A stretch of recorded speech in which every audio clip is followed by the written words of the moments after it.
Letra ng A, E. 80. E. Sa letra ng E. 49. So, extra small po to. Hi, good morning sa inyong lahat. It's me, Lester. So, nandito tayo ngayon sa Rizal. Umuwi tayo dahil may mga order yung ka-office mate ng wife ko ng mga brown egg. Piprepare na natin ngayon, lilinisan at saka i-segregate na natin yung mga sizes nila. So nandito lang ako sa kulungan ng mga brown egg namin. So ayan. So ito nilinisan ko to kaninang umaga, mga around 6. So ipakita ko lang yung mga manok namin. Ayan yung nangingitlog ng brown egg. Tsaka yung kabila. Ayan. So itong kabila na yan, lilinisan ko din yan.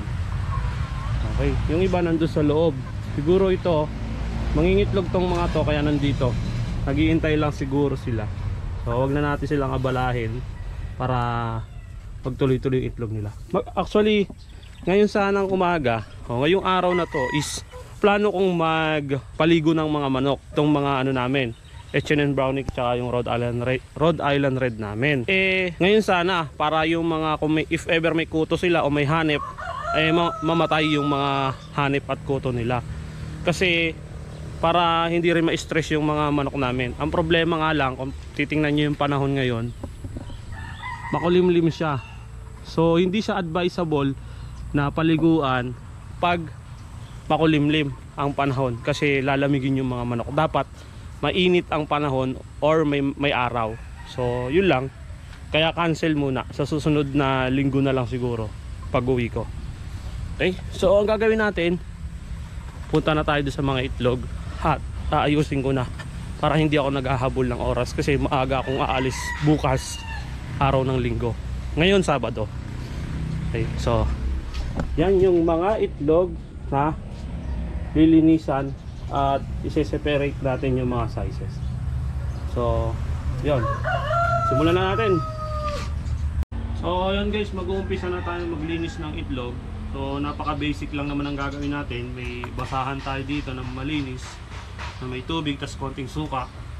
At para matanggal din tong mga itim-itim dito na nakalagay dito sa shell ng ating mga brown egg.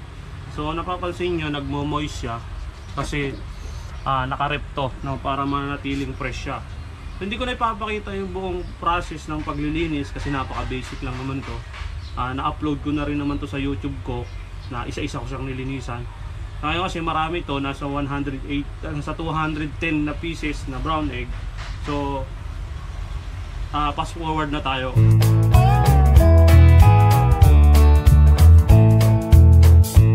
Okay guys, mag-start na tayo kilo ng itlog para malaman natin yung mga sizes nya. So naka 7 tray din tayo na brown egg. So ayan siya.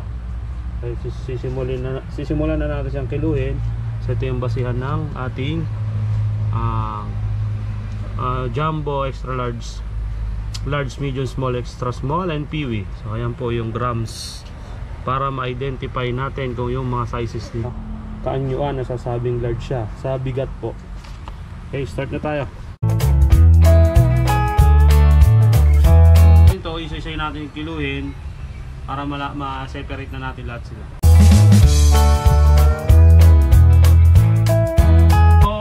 Tuloy-tuloy lang natin to guys hanggang sa matapos natin, no? Nagtitipid kasi ako sa battery ng GoPro kasi isa lang yung battery natin. Yung isa kong extra battery bloated siya, no?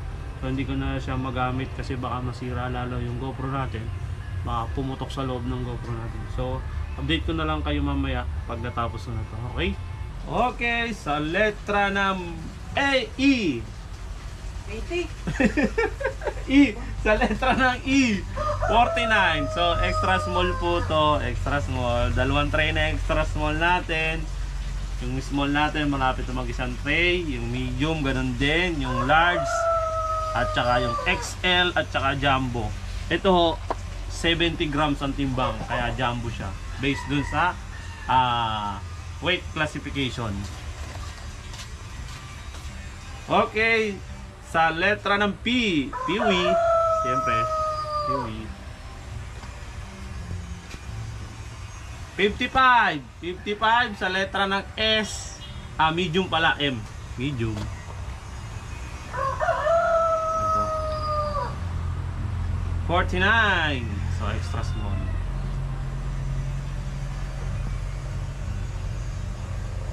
$52 small. Kuha tayo dito. Ito malaki. Hoy, sa letra ng J, Jumbo 77. Super Jumbo na siya. Ayun o, Super Jumbo 75. Ayun naman dito 77. Wala hong daya yan, tatanggalin natin. Zero. Lagay natin 77 Jumbo. Ay, natapos din sa wakas. So guys, tapos na tayo mag-separate ng sizes. So ipapakita ko naman sa inyo kung alin dito yung Peewee, extra small, small, medium, large, extra large, jumbo, and super jumbo. So may super jumbo po tayo, no? So isa-isahin natin. Ito ho ang extra large, no? 6 na to. Then itong 4 na to, yan. Ano po yan? Jumbo. Ito naman yung super jumbo na lumagpas siya ng 75 grams, naging 77. Then ito naman po yung XL. Yan yung XL natin. Ay, sorry, ito pala yung large natin. Ito naman yung medium. Yung dalawang yan. Yan ho yung medium. At ito naman po yung small. Yung dalawang tray na yan. At ito naman po yung Peewee size natin na mas mababa sa 45 grams. At ito naman yung ating extra small na ilang tray ba to? 1, 2. Yan. So bale 1, 2, 3, 4, 5, 6, 7, 8, 9, 10, 11, 12, 13. So 13 na pieces na lang. 3 ano na sila. Tatlong ano na siya, tatlong tray. So yan lang, yan ho yung naaayos natin ngayon.